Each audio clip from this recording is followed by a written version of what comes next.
se habla de que le echaban agua caliente en la mano y se le hacía una marca, esa persona era hereje o cierta marca no era hereje, ¿no? Entonces, Fray Juan de Zumárraga, del que le tocó las apariciones, sí, era inquisidor. Un dato histórico, la Inquisición protestante fue más dura.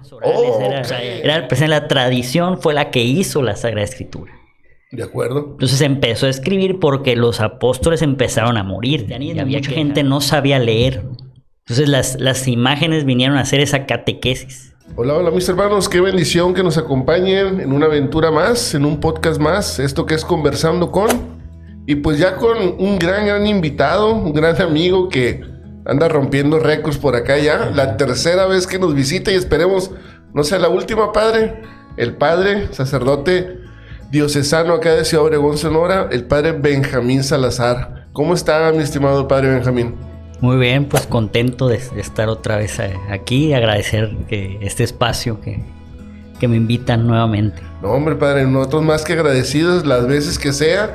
Es la tercera y esperemos no sea la última, que podamos seguir conversando de tantos temas interesantes, ¿no, padre? Sí. Y bueno, padre, pues vamos a empezar con todo. Le había comentado que me gustaría que nos platicara un poco, pues, de historia de la iglesia, ¿no? Pero particularmente de un tema, pues, un tema difícil, voy a decir, o un tema popular para quienes le tiran a la iglesia, vamos a decir, ¿no? Que es, pues...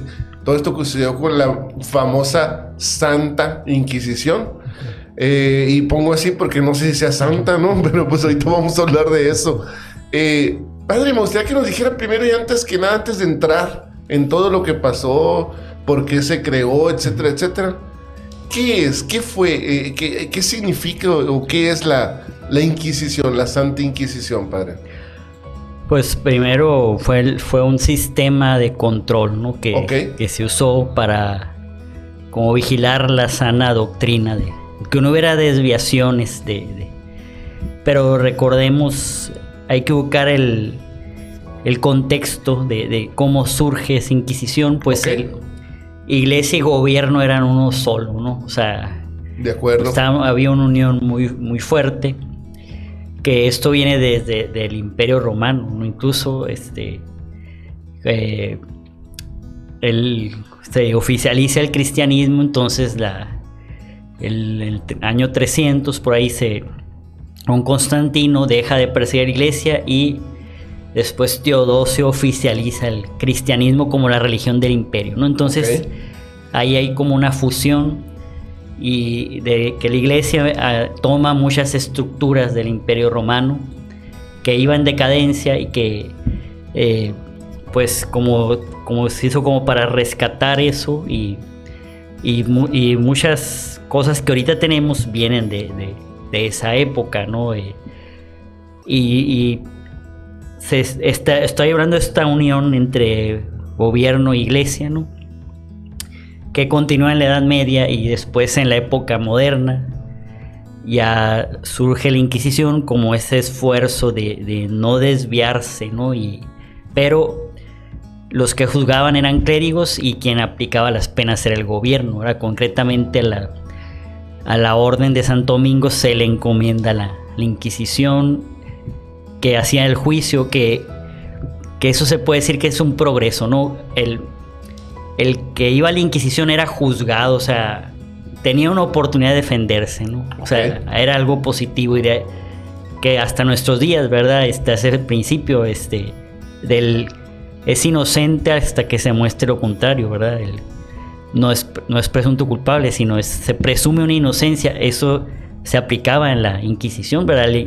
El que era llamado a la Inquisición tenía cierto derecho a una defensa, ¿no? Un tribunal, Hemos visto más lo negativo, las torturas y todo eso, pero, sí, de acuerdo.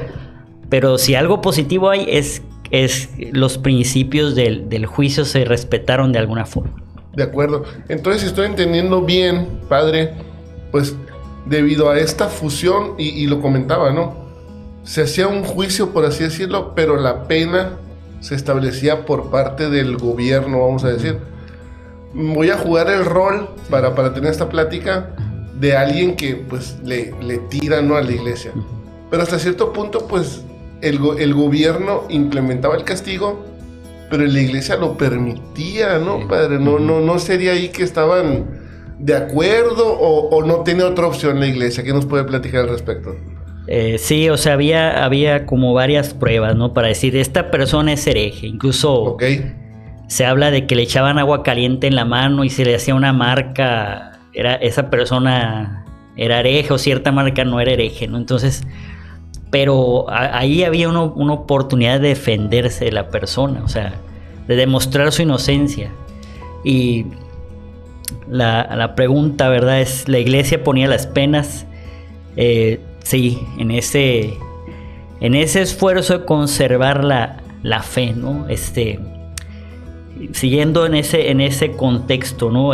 Teníamos, en esos años teníamos el sacerdocio, decían el clero alto y el clero bajo, ¿no? El clero alto era el que se preparaba, se formaba, y el clero bajo era el que no estudiaba. No había mucho clero que no estudiaba, por eso surgían las herejías.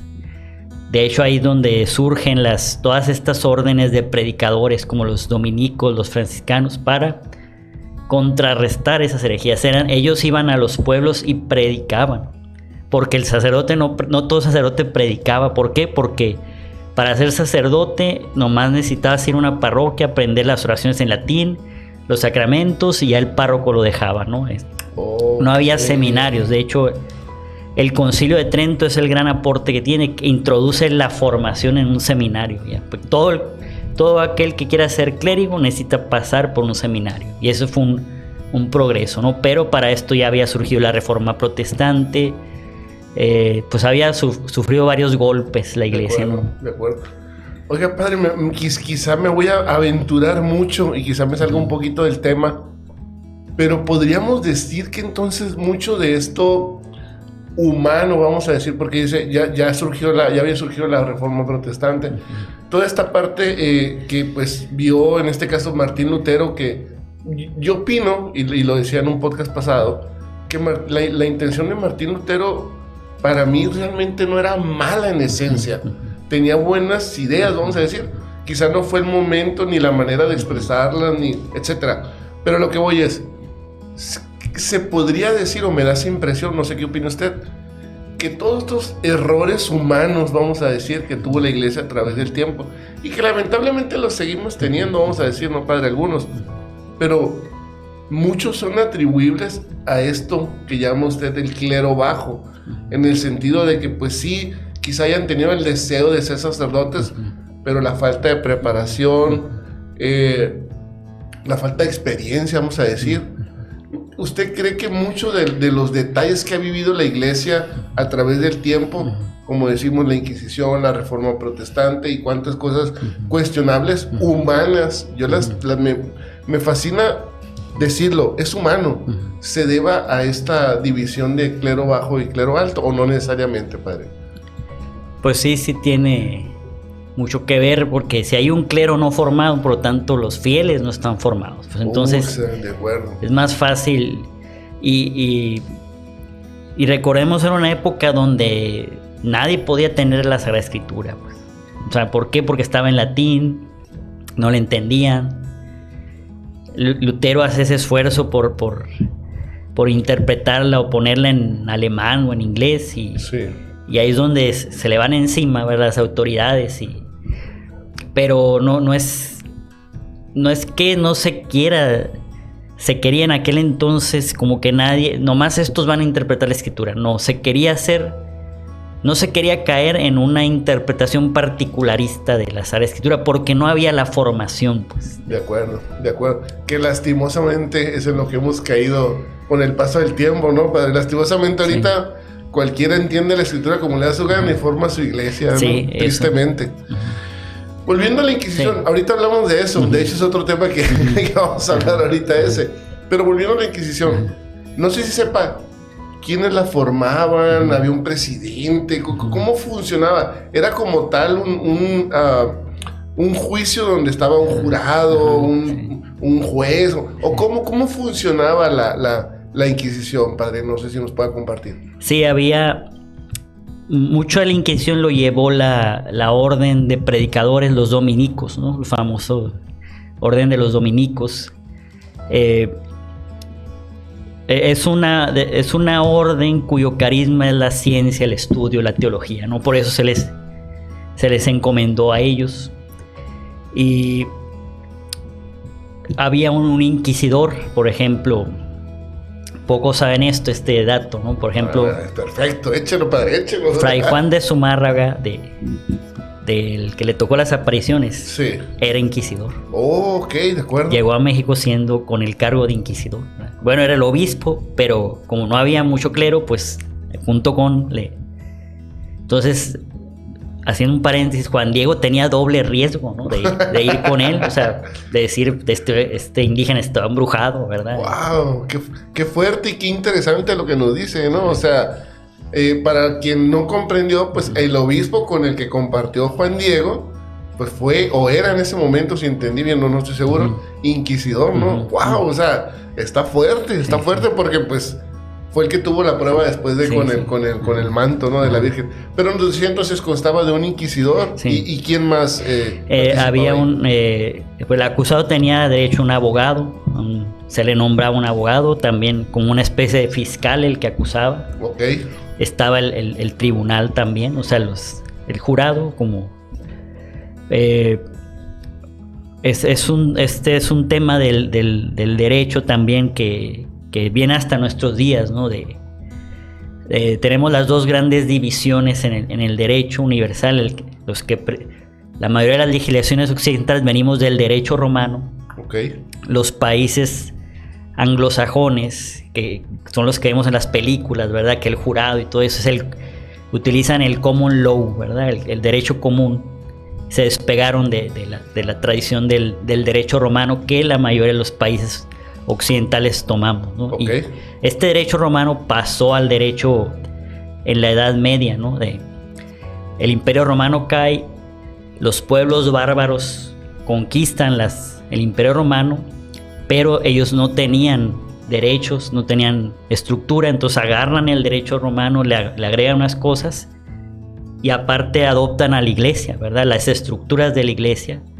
Los pueblos bárbaros agarran las estructuras de la iglesia porque no tenían estructuras de gobierno, de civilización, y esta combinación va haciendo este derecho que lleva a la Inquisición. De acuerdo. Entonces prácticamente podemos decir que era como un juicio moderno, vamos a decir, realmente había pues el juez, el fiscal, el jurado, el acusado, el abogado, etcétera, etcétera, ¿no? Perfecto. Ahora, ¿por qué cree usted, padre, que las penas llegaron a ser tan severas? Quiero pensar yo que había penas menos severas. Quiero pensar, ¿no? Capaz si todas eran muy fuertes. Pero no sé si nos puede contestar eso. ¿Sabe si había penas más tranquilonas? ¿Y por qué cree usted que pues eran penas muy duras, ¿no? Quizá en aquel entonces no se veía de esa manera. Viéndolo ahorita se ve tremendo, ¿no? Me voy más atrás. El apedrear mujeres adúlteras, nosotros ahorita lo vemos hasta quizá peor que la misma Inquisición, pero antes pues era normal, ¿no? No estoy tratando de justificar, no es mi tema, pero de alguna manera es muy fácil verlo ahorita y decir qué agresivo, qué fuerte, pero en aquel tiempo quizá no lo era tanto. No lo sé, quisiera su opinión, padre. ¿Por qué cree que eran penas tan duras, tan severas? No lo sé. Ahí quise mencionar otro dato de la Inquisición en México. A ver, no, adelante. Porque quizá me ha tocado gente que ahorita está en la Ciudad de México de vacaciones. Okay. Haciendo un paréntesis, hay un museo de la Inquisición muy interesante. Oh, ok, de acuerdo. Atrás de Catedral está la Plaza de Santo Domingo, donde están las imprentas, todo eso, ¿no? Y ahí en Santo Domingo, los pocos que ejecutaron, ahí los ejecutó la Inquisición, ¿no? Los quemados y todo. Entonces, enfrente de la Plaza de Santo Domingo está el Museo de la Inquisición. Ok. Y ahí dice, en México fueron alrededor de 30 ejecutados. O sea, no fueron muchos, pues. Okay, la pena mayor que sería la ejecución, ¿no? Ese es el dato en México. No, en realidad no fueron tantos aquí en México. De acuerdo. Sí, porque se tiene la idea de que hubo una persecución tremenda, ¿no? En todos lados. Yo creo que la más famosa es la de las famosas que se declaraban brujas, ¿no? Yo creo que esa es la que más... Y que cuántas mujeres no acusaron. No sé, quizás sí fueron muchas, quizás no fueron tantas. Pero le decía, volviendo un poquito atrás, padre, Sí.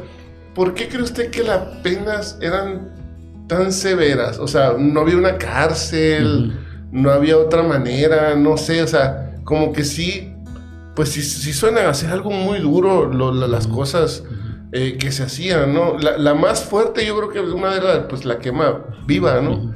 ¿Por qué cree usted que por ahí lamentablemente Creo se decidió, que... ¿no?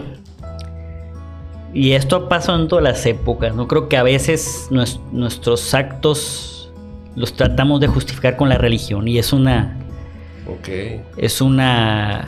autocrítica que me hago y que, por ejemplo, la esclavitud en Estados Unidos, o sea, había una justificación religiosa, pues, sí. De acuerdo. Ese es un pecado que tenemos, o sea, el obispo católico de Baltimore regala unas esclavas a unas monjas de ahí, o sea... ¡Wow! ¡Qué fuerte! De acuerdo. O sea, y ahorita podemos revisar, no sé, algún hecho, ¿no? Y el problema es quererle dar la justificación religiosa, que ahí sí no...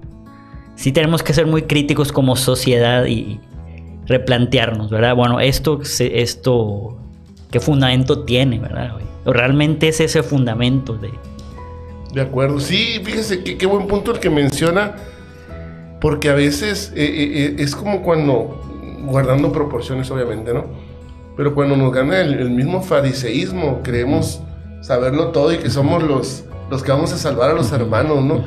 Y en esa ceguera, pues queremos justificar nuestros actos, ¿no? Entonces, qué buen dato ese que da. De alguna manera, pareciera ser que había una ceguera o... Yo le llamo ceguera por mi trabajo, ¿no? Ceguera de taller se le llama ahí donde yo trabajo. Cuando te acostumbras tanto a ver lo mismo y no alcanzas a ver, pues, los errores o los problemas, ¿no? Entonces, me gusta como lo manifiesta. Y hay que quedar claros, ¿no, padre? Creo que usted lo dijo.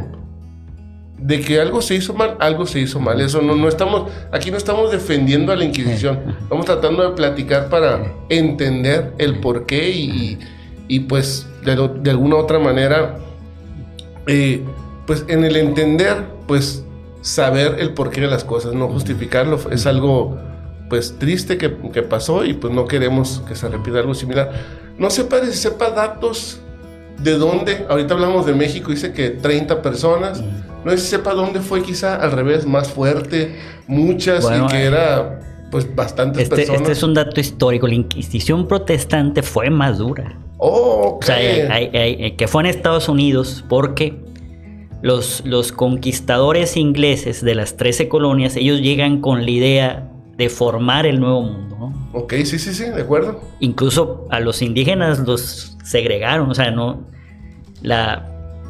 Quizás un mérito que tuvo la colonia española aquí, que le dio un trato a los indígenas, le dio una dignidad, había una corte de indias, o sea, decimos, no, pues que quemaron las códices y los descabalizaron, pero el trato que dieron los ingleses fue más duro, ¿no? Para los indígenas, y para la Inquisición fue más duro con ellos, ¿no? Ahí sí hubo quema de brujas tal cual, ¿no? O sea, ese mismo deseo de purificar y como que coloquialmente se dice que no se nos salgan las cosas del guacal, ¿no? Sí, entonces pues a veces nos lleva a esos extremos, ¿no? Entonces, padre, a ver, para que quede claro, se cree que la Inquisición era solamente de la Iglesia Católica. Muchos lo creen, y ahorita acaba de decir que también parte de la Iglesia Protestante tuvo su misma Inquisición. No era la misma, ¿no? Estamos hablando de dos entes distintos con un objetivo similar, vamos a decir, y que fue todavía aún más agresiva. ¿Qué nos puede compartir, aparte de lo que ya nos compartió, de esta pues otra Inquisición? Otra vez, la idea no es echar por echar, es entender. Pero esta otra Inquisición, ¿cuáles eran las diferencias quizá usted que pueda notar entre una u otra? ¿O era prácticamente lo mismo, padre? Primero, las visiones, ¿no? La visión que llegaron los españoles, okay, fue hacer el prolongar la Iglesia Católica. Okay, o sea, lo que se estaba viviendo en Europa, renovar esa fe, pero extenderla, ¿no? Y los ingleses vienen así, ahora otro nuevo mundo, ¿no? No una prolongación, sino un nuevo mundo moderno, Entonces, en este mundo moderno, pues no entran los indígenas, los africanos son esclavos y las brujas, pues hay que quemarlas, ¿no? O sea, el llamado acontecimiento de las brujas de Salem fue verídico, ¿no? O sea, es un lugar histórico famoso ahorita en Estados Unidos, cerca de Boston, ¿no? Por ahí. O sea que podríamos decir que incluso posiblemente, y aquí es una hipótesis, pues ni juicio les daban quizá en una de esas, ¿no? La idea era erradicar y vámonos recio, vámonos de aquí fuera, ¿no? Wow, qué fuerte, qué fuerte. ¿Cuándo termina, padre, la Inquisición? ¿Cómo se termina ese episodio? ¿Quién la erradica? ¿O quién la destruye? No sé si sepa. Y si sepa bajo qué argumento, pues dicen, oigan, esto ya, pues no es de Dios, hermano. No sé si sepan qué nos pueda compartir sobre ello. Una fecha exacta sí no la tengo, pero en los datos de ese museo dice la iglesia con la modernidad va perdiendo la influencia, el poder que también la Revolución Francesa con sus ideales de igualdad, libertad, fraternidad tiene mucho que ver, ¿no? en esto, en ese cambio de ver al ser humano. Si nosotros vemos la pintura de la emblemática de la Revolución Francesa, esa mujer desnuda, ¿no? Esa semidesnuda, esa libertad, el hombre es libre, hay un contrato social, o sea, el hombre es bueno por naturaleza, decía Rousseau. Entonces eso va disminuyendo el poder que tenía la iglesia. Entonces entra la secularización y ahí va perdiendo fuerza la Inquisición. De acuerdo, perfecto. Padre, ahorita que mencionaba la llegada de los españoles aquí, etcétera, ¿qué nos puede compartir? Y este tema no lo teníamos, ¿no? Si capaz si lo agarro fuera de base, pero se habla mucho, ¿no? De que llegaron y despedazaron y que nuestra cultura era muy bella y que tristeza, que ojalá nunca hayan venido, etcétera, etcétera, etcétera. Algunos defienden la llegada de los españoles trayéndonos precisamente pues el catolicismo, ¿no? Sí. Porque otros dicen, ay, sí hubiéramos seguido arrancando corazones y adorando al sol. Pero, ¿qué nos puede decir? ¿Cuál es su opinión o qué es lo que la iglesia enseña acerca de este momento en la historia, particularmente aquí en México? Y desde su perspectiva, pues no quisiera decir fue malo o fue bueno la llegada de los españoles, ¿no? Genuinamente creo que pues fue bueno. Descubrimos nuestro catolicismo, nuestro encuentro con el Señor, ¿no? Pero ¿qué nos puede compartir usted para toda esa gente que piensa pues que fue algo devastador, que hicieron trizas a los indígenas, que era mejor que hubiéramos ido como estábamos antes, ¿no? ¿Qué nos puede compartir al respecto, padre? Pues este es un tema, yo creo que de otro programa, ¿verdad? Porque, hay un libro muy, muy interesante, las crónicas que hace Bernal Díaz del Castillo, ¿no? Okay. que venía con Cortés, venían ahí junto con él, y él se pone a narrar todo lo que ve, ¿no? Entonces menciona un detalle, los 12 franciscanos primeros que venían, pues primero eran el rey de España, al saber de estos territorios quiso mandar a lo mejor, ¿no? Eso, los primeros eran eruditos de universidad, Okay. Para mí, pues, esos yo creo que deberían estar canonizados, ¿no? Porque dejar la universidad, el estudio y venirse acá, y estos eran unas lumbreras, y ellos venían, los primeros por lo menos, que así lo testigo Bernal Díaz del Castillo, venían con esa mentalidad de evangelizar, ¿no? Okay. No tanto de como arrasar la cultura. No de conquistar, vaya. No de conquistar. Entonces, Bernal Díaz del Castillo dice que los que se sorprenden, los indígenas se sorprenden al ver los vestidos muy sencillos y que les besan la mano los españoles. Ok. Que se dirigen a ellos con ese respeto. Entonces el indígena se impacta, ¿no? Y otro dato es que no querían enseñarles el idioma, ¿no? Entonces, ¿cómo lo hicieron? Ellos se pusieron a jugar con los niños y ahí empezaron a hacer un vocabulario del náhuatl, ¿no? Entonces, fue un proceso muy, muy difícil, pero no sí, tenemos la imagen de que llegaron con la espada. No fue así, pues. Hernán Cortés, de hecho, era muy católico, ¿no? Él el esfuerzo de él era sí quitar todo lo idolátrico. Entonces sí él, pero él era un hombre que amaba a la Virgen, que amaba a Jesús. Él quería implantar el cristianismo, ¿no? Sí, pero como decir, le traigo lo mejor que puede haber, pues del mundo donde yo vengo. Aquí se los traigo. Dice. De acuerdo. Y entonces podríamos decir que se exagera, padre, o quizá en el mismo afán de Cortés y de todos los españoles que llegaron, pues sí, en algún momento sacaron la espada, porque pues sí hubo guerra, ¿no?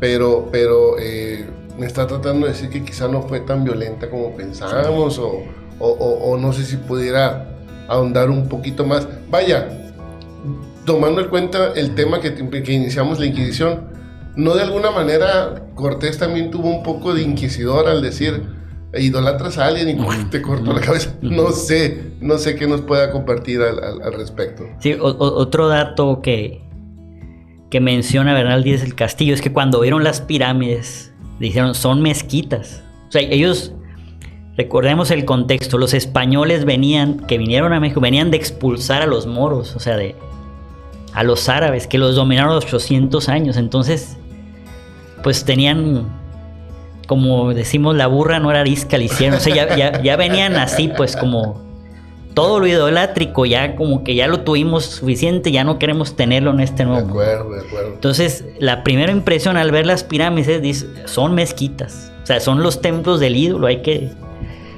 Hay otro dato también, los aztecas estaban acostumbrados que el vencido, el vencedor pusiera encima su deidad del vencido. O sea, eso de las pirámides y el templo arriba católico, eso era normal para ellos. Ok, de acuerdo. Oh, interesante. Padre, pues le propongo cerrar con esto. La verdad que pues es una plática así tranquila. La intención es que usted busque, y de hecho me gustaría que nos recordara, en la Ciudad de México dice que está el Museo de la Inquisición. Me imagino que la Inquisición mexicana, ¿no? Sí, sería exclusivamente, ¿no? ¿En qué lugar más o menos? Frente de la Plaza Santo Domingo, que está detrás de la Catedral Metropolitana. Ok, atrás de la Catedral Metropolitana. Perfecto. Padre, también le quería preguntar que nos compartiera. He estado viendo varios videos sobre lo que se le conoce como la sola escritura, ¿no? Es uno, pues, de los... no sé si llamarle dogma, pero es uno de los puntos claves en los cuales los protestantes se sostienen para decir, pues, que nosotros pues estamos mal, vamos a decir, ¿no? Yo soy un fiel creyente de que no podemos, yo le llamo, limitar la vida de Jesús o a nuestro Dios Padre, pues en un libro.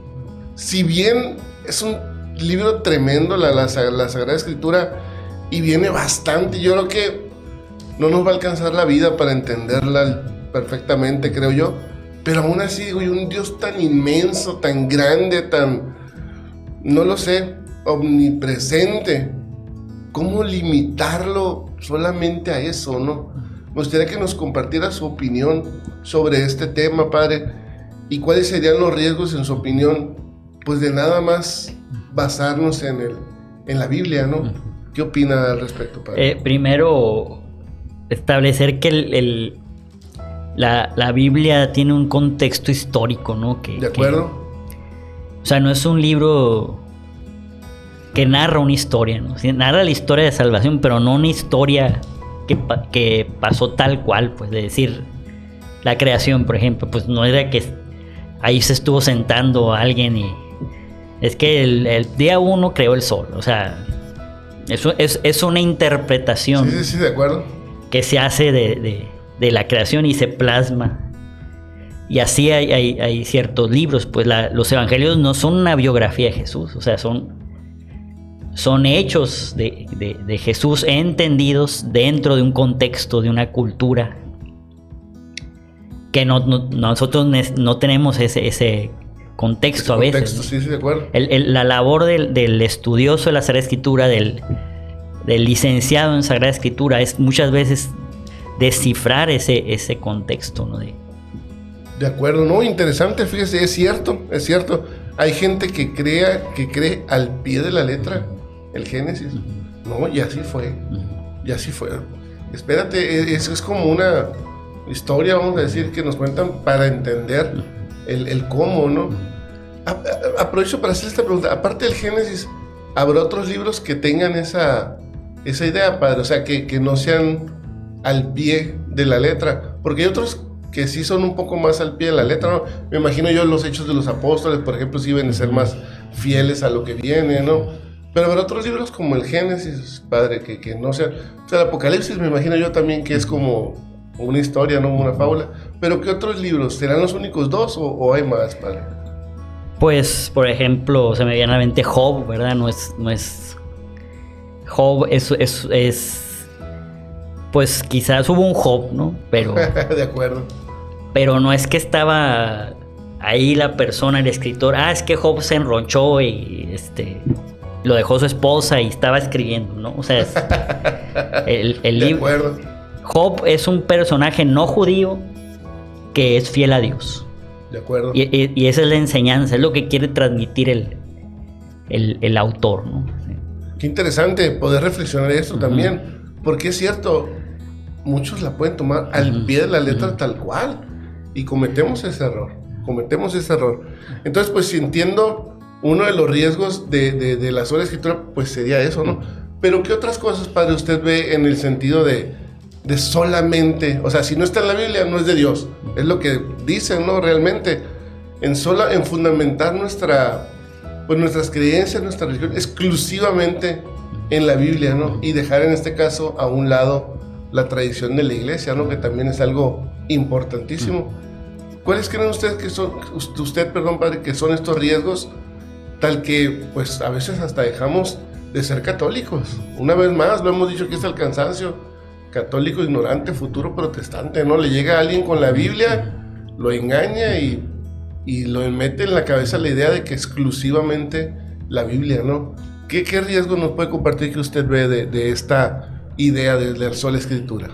Pues el riesgo principal es dejar a un lado toda la tradición que es riquísima, ¿no? Y esa tradición es la que fundamenta la iglesia. Recordemos, 70 años no hubo Sagrada Escritura. O sea, los primeros cristianos eran tradiciones orales, la tradición fue la que hizo la Sagrada Escritura. De acuerdo. Entonces empezó a escribir porque los apóstoles empezaron a morir y había que dejar plasmado de alguna forma, ¿no? Pero...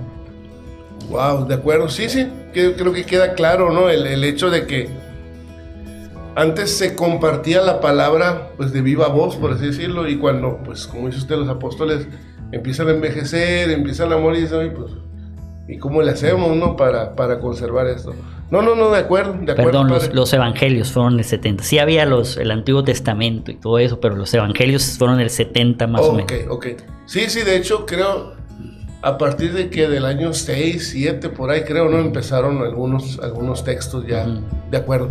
Bueno, padre, también otra de las cosas que nos juzgan o que nos dicen mucho los hermanos de otra religión, que somos idólatras, ¿no? Que somos idólatras, somos adoradores de yeso, que es lo que nos dicen, ¿no? Tristemente yo creo que sí hay católicos que pues sí adoran imágenes, ¿no? Es una triste realidad. Pero la Iglesia Católica, ¿qué enseña, padre? O sea, una cosa es lo que algunos por ignorancia hagan y otra es lo que enseña la Iglesia, ¿no? La Iglesia Católica, ¿qué nos enseña, qué nos comparte en este punto, padre? Pues primero hay una diferencia entre adoración y alabanza, ¿no? Entonces... Ok, de acuerdo. La adoración puede ser lo que yo hago con una imagen, por ejemplo, que me recuerda, por ejemplo, una foto de mi mamá. Pues si yo miro la foto, pues sé que es una representación de mi mamá. No está mi mamá ahí, pues. Entonces, cuando nosotros adoramos, no estamos... La alabanza, sí, ¿verdad? Al Santísimo lo alabamos porque ahí está Cristo, pero no a una imagen. Entonces, que se puede confundir, sí, ¿verdad? Porque, por ejemplo, un compañero sacerdote me decía que en un pueblo él exponía el Santísimo y estaba la imagen de un santo y la gente se iba con la imagen del santo y al Santísimo no lo pelaban. Entonces esos extremos se puede caer, ¿no? De acuerdo, de acuerdo. Entonces es importante aquí entender cuál sería, o en su opinión entonces, cuál sería el rol de estas imágenes, de estos, pues qué decir, no sé si llamarles bustos o no solo imágenes, porque imágenes es algo impreso, ¿no? Pero estos, se me fue la palabra, pero vaya, monitos, voy a decir, perdón, no sé cómo expresarlo, de varios santos, de la misma Virgen, del mismo Jesús, de Dios Padre. Si yo lo pongo en mi casa, en algún lugar, de hecho aquí en la casa tenemos un rinconcito para exaltar al Señor, no para orar, pero eso no significa que esté adorando, ¿no?, a la imagen en sí, ¿no? Entonces, ¿cuál sería el papel que juegan estas imágenes y estas pequeñas esculturas? Voy a decir, no sé, se me fue la palabra, perdón, porque pues también son importantes, ¿no?, para aumentar nuestra fe, ¿no? ¿Cuál sería el rol de eso, padre? Entonces, sí, si no es bueno adorar, idolatrar, etcétera, las mismas. Recordemos cuando inicia el cristianismo, mucha gente no sabía leer. Entonces las imágenes vinieron a hacer esa catequesis. La gente veía la imagen, y entendía un valor que se quería transmitir, o sea, una catequesis a través de las imágenes. Y la imagen nos recuerda los vitrales, por ejemplo, ¿verdad? Por ejemplo, la Catedral de Notre Dame, ese juego que tiene de luz y sombra, las gárgolas, todo eso, tienen un significado que querían. El cielo, el infierno, la luz, la oscuridad, el pecado, todo eso era manera de catequesis. O sea, vamos a esos templos y vemos impresionantes, por ejemplo, el sur del país, y ya el entrar ahí ya nos transmite algo. Interesante, wow, no sabía ese dato, qué interesante. Ahora, yo le decía ahorita, padre, yo creo, ¿no?, que sí, lamentablemente hay gente que sí puede llegar a idolatrar alguna imagen, ¿no? Vayamos, yo creo que una de las más famosas para mal, porque ni siquiera es santa ni nada que ver, es la bendita esta Santa Muerte que le llaman, ¿no?, que hasta un culto tiene, ¿no? ¿Qué nos puede compartir de este error garrafal? Porque pues es gente que se dice católica, pero obviamente pues no tiene nada de católico si hace eso, ¿no? Pero ¿qué nos puede compartir como para que la gente, si alguien ahorita nos está viendo y dice, no, pues yo soy católico, pero también a la vez creo y adoro a la Santa Muerte? No tiene sentido, ¿no, padre? ¿Qué nos puede compartir respecto a esto? Pues primero que la muerte no es una persona, entonces por lo tanto no puede ser santa, ¿no? Entonces de ahí estamos en un error, ¿no? Sí. De acuerdo. Interesante. Pues lamentablemente yo también creo, padre, igual puedo estar equivocado, que se dice mucho de los católicos esto, los católicos otro, porque antes, pues, yo me acuerdo en la calle donde yo vivía cuando era niño, pues toda la calle era católica, pero una cosa es ser católica y otra es ser católica practicante, muy diferente, ¿no? Entonces, pues cualquier cosa que cualquiera hacía se le atribuía a los católicos, y pues no necesariamente, ¿no? O sea, yo creo que eso también nos llegó a afectar, ¿no? Porque se dice, los católicos son esto, los católicos... No, espérate. Ahora me voy del otro lado, padre. Acabo de tener un podcast que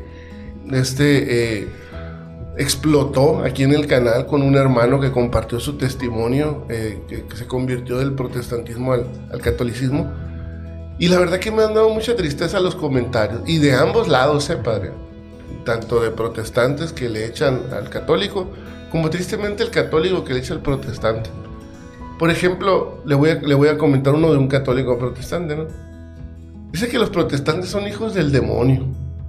O sea, caray, tan fuerte así, padre. O sea, yo platicaba en el podcast que tengo de manera informal con Jorge, pues hablábamos los dos y decíamos, pues yo creo que hay protestantes que se van a salvar, ¿no? O sea, que son gente, voy a decir, santa, que pues posiblemente está equivocada, pero eso no significa que pues no se vayan a salvar, ¿no? O sea, o no sé, usted díganos, padre, quizás estamos mal nosotros, pero tanto así como que un protestante es hijo del demonio, hijo de Satanás. ¿Sí o no es para tanto, padre? ¿Qué nos puede compartir? No, pues ese título de hijo de Satanás o el demonio, pues es muy fuerte. Es muy fuerte, o sea, yo creo que no cabe aplicarlo, ¿no? Entonces, de acuerdo. Sí, no, es muy fuerte, pero por ejemplo, ¿usted qué piensa? ¿Un protestante puede llegar a tener la salvación? Lo que pasa es que en este asunto, pues ahí es Dios, ¿no? El que va a determinar. Buen punto. Pero a mí lo explicaban así, ¿no? Por ejemplo, yo puedo ir de aquí a Hermosillo. Tengo dos caminos. Uno, irme por Tezopaco, Yécora, Zaguaripa, haría 8 horas. Y otro, irme acá directo, 2 horas y media. Entonces, yo lo entiendo así, ¿no? Está muy bueno ese ejemplo. Ahora sí que lo que le llaman los americanos en los parques, ¿no? El fast pass, ¿no? El pase rápido. Está muy buena esa analogía. Se la voy a robar, padre, de ahora en adelante para explicar eso. Pero qué triste, ¿no, padre? Esta pelea, voy a decir, entre unos y otros, que en vez de buscar puntos donde podríamos congeniar, pues nos enfocamos en pelear y pues ahora sí que decíamos Jorge y yo también, por eso el mundo no cree también, por eso el mundo no quiere abrazar el cristianismo, porque dice, si estos son los que lo abrazan, imagínense, o sea, qué triste. ¿Cómo ve usted, padre, esta triste rencilla, vamos a decir, entre católicos y no católicos? ¿Cree usted que tenga solución en algún momento? Lo que pasa es que aquí en Latinoamérica sí es una cuestión cultural. El protestantismo es proselitista, pues, y se vuelve agresivo. Pero en Europa y Estados Unidos no. O sea, puede convivir en una misma iglesia incluso. Una otra religión y puede haber una iglesia ecuménica. Aquí es muy difícil eso por la cuestión cultural, ¿no? ¿Cómo llegan aquí las sectas protestantes? Que es otro dato histórico. Cuando México se independiza de España, muchos países no lo reconocían como país. Entonces, uno de los primeros países que reconoció independencia fue Inglaterra, para cuestión de negocios, de comercio. Pero Inglaterra le puso una condición a México: recíbeme a mis protestantes y comercio contigo y te reconozco. Qué buenos datos está compartiendo, padre. Ahora sí que de cosas muy interesantes que no sabíamos. Wow, interesante. Dice, padre, también otro comentario que leí que me llamó mucho la atención, donde le expresan a Josué, a la persona esta que estuvo en el podcast, que la iglesia ortodoxa tiene el mismo tiempo que la romana, que si por qué no se hizo ortodoxo, ¿no? Y me llamó la atención. Según yo, la iglesia católica romana pues fue la primera, ¿no? No necesariamente la ortodoxa, que también pues es católica, lo sabemos, pero no fue primero, fue años después, ¿no? ¿O estoy equivocado, padre? La división fue en el 1050. Ok. Fue un concilio que llegan tarde, ¿no? Bueno, nosotros decimos que ellos llegaron tarde, ellos dicen que nosotros, okay, que no hubo acuerdo y ahí se hace hay excomunión mutua, ¿no? El patriarca ortodoxo excomulga al delegado del Vaticano y el delegado del Vaticano excomulga al patriarca, ¿no? Entonces, Pablo VI levantó esa excomunión, hubo una ceremonia para levantar esas excomuniones con el patriarca Atenágoras y se levantó esa excomunión mutua que había, ¿no? Pero cabe también destacar que la iglesia ortodoxa no tiene una cabeza sola. O sea, son la iglesia ortodoxa rusa, la ucraniana, la griega, y cada uno es independiente. Ok, de acuerdo. Pero entonces, en teoría, la iglesia romana, o sea, nacieron juntas, entonces es la misma en teoría, entonces se separan. Sí. Pero en teoría sí tuvieron el mismo inicio. Es que esa era la duda que tenía. Ok, de acuerdo. Entonces, no es que sea, bueno, es que sí se creó, no sé cómo expresarlo. Porque al final de cuentas, al haber una separación, pues es algo nuevo que surgió, ¿no? No podríamos decir entonces que la Iglesia Ortodoxa nació de los apóstoles. De cierta manera sí, pero se entiende pues que el separarse, pues no, obviamente no. De hecho, el primer apóstol para ellos es Andrés, no es Pedro, porque Andrés conoció primero a Jesús, ¿no? Para ellos. Ok, ¿en qué se basa esto? ¿Nomás por el hecho de haber conocido primero a Jesús? Sí. ¿Es la única? Sí. ¿Por esa razón? Ah, caray. O sea, porque... Para nosotros es Pedro, que fue el primer papa, el que designó Jesús, pero ellos es Andrés. Oh, pero otra vez, nada más por el hecho de haber conocido primero. Bueno, creo que Andrés evangelizó esa parte de Grecia, Rusia también. Ok, también tiene que ver eso. De acuerdo. Pues temas interesantes, padre. Ahora sí que muchas cosas de cultura general que uno no sabe. Bueno, particularmente yo no sé. Y pues yo le agradezco, padre, esta charla. No sé si por ahí haya quedado algo que nos quiera compartir respecto a todas las preguntas que le hice.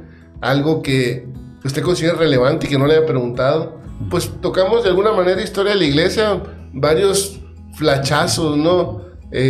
Temas particulares.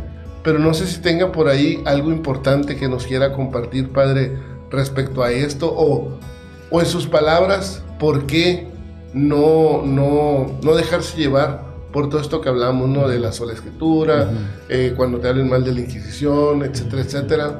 No sé qué nos pueda compartir, padre, como para ir cerrando ya la plática. Siempre vamos a correr el riesgo de hacer un anacronismo. ¿Qué es un anacronismo? Una falsa interpretación de un hecho histórico, ¿no? Ok, buen punto.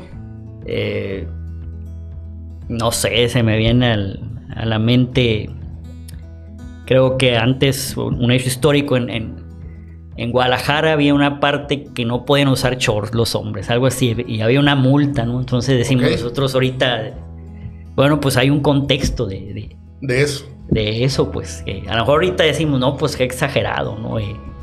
Pero eso, la historia requiere un análisis para no hacer un anacronismo, decir, pues la Santa Inquisición estuvo mal. Bueno, espérate, hay un contexto, por qué surgió la Inquisición, y había algo bueno, o sea, no todo era malo. Entonces todo esto que comentamos requiere ese juicio crítico a veces, ¿no? Sí, como hay una frase, ¿no?, que dice, no podemos juzgar el pasado con las herramientas del presente, ¿no? O sea, es cierto.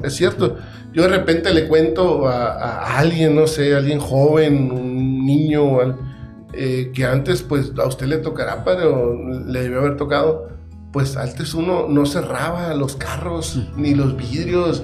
Más aquí que hace un calorón, uno no cerraba los vidrios en la noche, el carro lo dejaba abierto. Si se iba la luz, uno se salía al porche a dormir.